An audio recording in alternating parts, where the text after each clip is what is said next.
안녕하세요. 서울그랜드치과 대표원장 구강암면외과 전문의 김준영입니다. 혹시 양치하다가 피나신 적 없으세요? 혹시 붓거나 치아가 흔들린 적은 없으신가요? 보통 그런 증상이 있으실 때 환자분들이 내가 컨디션이 좀 안 좋나 보다, 내가 요즘 스트레스를 좀 많이 받나 보다, 내가 좀 관리를 좀 못했나 보다 라고 가볍게 넘기시는 분들이 좀 많으신 것 같습니다. 근데 단호하게 말씀드리면 이거는 이제 잇몸 질환의 시초이자 초기 증상이거든요. 그래서 꼭 이런 증상이 좀 생겼을 때는 빨리 치과 오셔서 진료를 받으셔야 되는데, 이런 증상이 생겼을 때 이제 어떻게 우리가 대처를 해야 되고, 어떻게 또 환자분들이 집에서 어떻게 관리를 해야 되고, 이런 부분들에 대해서 제가 이제 자세하게 한번 얘기를 해보려고 합니다. 처음에는 치은염이라는 초기 잇몸 증상이 나타나게 됩니다. 잇몸이 좀 붉게 올라오기도 하고, 아주 작은 자극에도 피가 좀 나는 경우도 좀 있고요. 그리고 구취도 조금 발생되는 것 같고, 양치를 해도 뭔가 개운하지 못하고 약간 이런 증상을 보이는 게 초기 치은염 증상입니다. 근데 이 단계에서는 통증은 크게 없으세요. 그래서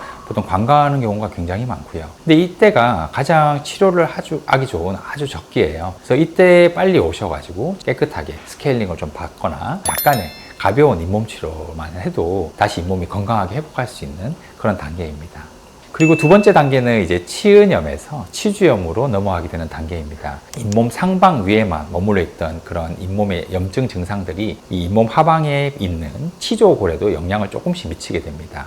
치주염 단계가 되면 이 잇몸 하방의 치석들이 많이 끼일 수 있어서, 이런 잇몸 하방에 낀 치석들이 잇몸뼈를 자극을 하고, 그래서 이 잇몸뼈를 자극을 해서 이 치조골이라는 잇몸뼈가 녹기 시작하고, 뼈가 녹으니까 잇몸에 피가 많이 나게 되고 구취도 더 심하게 발생이 되는 이 단계가 치주염이라는 단계입니다.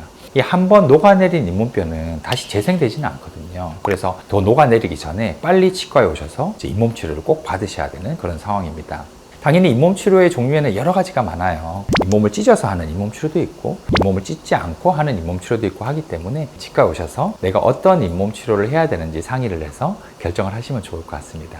세 번째 단계는 심각한 치주염 단계입니다. 우리가 뿌리 부분이 보통 있고 머리 부분이 치아는 있는데요. 이 뿌리 부분과 머리 부분이 보통 2대1이라고 보통 길이 차이로 보면 얘기를 많이 하거든요. 치조골이 녹게 되면 이제 뿌리가 드러나게 되죠. 치조골이 점점 흡수가 돼서 일정 수준 이상으로 치조골이 녹게 되면 이제 심각한 치주염 단계로 넘어가게 됩니다. 이제 그때 되면 명확한 증상이 나타나게 돼요. 이제는 치아가 좀 많이 동요도 심해지게 되고, 고름도 이제는 막 나오게 되고, 이제는 더 이상 물러날 곳이 없습니다. 하루빨리 잇몸 치료를 해서 남아있는 치조골이라도 최대한 우리가 보존할 수 있도록 그렇게 진행을 해주시는 게 좋습니다. 만약에 이 단계가 넘어가게 되면 마지막 네 번째 단계인 이제 치아를 뽑게 되는 그런 단계가 되게 됩니다. 치아를 뽑게 되면 아무래도 이제 임플란트를 해야 되는 그런 상황이 되겠죠.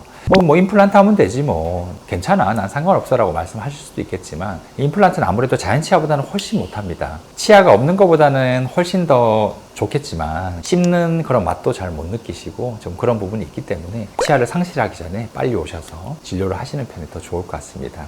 어느 정도 제가 잇몸 뼈가 녹았는데 이제는 어떻게 해야 되나요? 그럼 잇몸 치료 받아도 아무 의미 없는 거 아니에요? 라고 말씀하시는 경우도 있을 거예요. 아니, 그렇지 않습니다. 더 내려가지 않도록 해야죠. 우리가 피부에 주름이 생겼다고 그냥 방치하지는 않잖아요. 더 주름이 생기지 않도록 이제는 막 크림도 바르고 피부과 시술도 받고 방법을 많이 하듯이, 잇몸도 더 이상 나빠지지 않도록 이제 적극적으로 잇몸 치료도 받으시고, 6개월마다 아니면 필요하면 3개월마다 스케일링도 좀 받으시고, 이제 필요한 구강위생 용품도 이제는 사용을 하시면서 관리를 하시는 게 좋습니다. 한번 녹아내린 잇몸뼈는 재생되지는 않지만 더 녹기 전에, 더 녹아내리지 않도록 이제 관리를 해주는 게 그런 잇몸 치료의 기본입니다.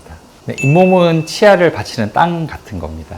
땅이 좀 부실하게 되면 아무리 위에 고가의 그런 건물을 짓더라도 건물 자체가 많이 튼튼하지 못하게 되겠죠. 우리의 잇몸이랑 치아도 마찬가지입니다. 그런 단단하게 우리가 치아를 잡아줄 수 있도록 잇몸뼈가 소실되지 않도록 그렇게 관리를 해주시는 게 좀 좋을 것 같고요.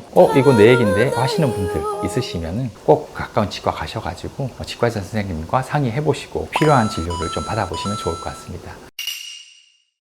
다음 영상에서는 단계적인 이런 치료법이 어떤 것들이 있는지, 그리고 어떻게 관리를 하는 게 좋은지, 그런 부분에 대해서 조금 더 말씀 나눠보겠습니다. 오늘 영상 좋으셨다면 구독, 좋아요, 알림 설정 부탁드리고요. 혹시 궁금하신 내용 있으시면 댓글에 좀 달아주시면 제가 댓글 보고 다음 영상 제작하는 데 참고하도록 하겠습니다. 시청해주셔서 감사합니다.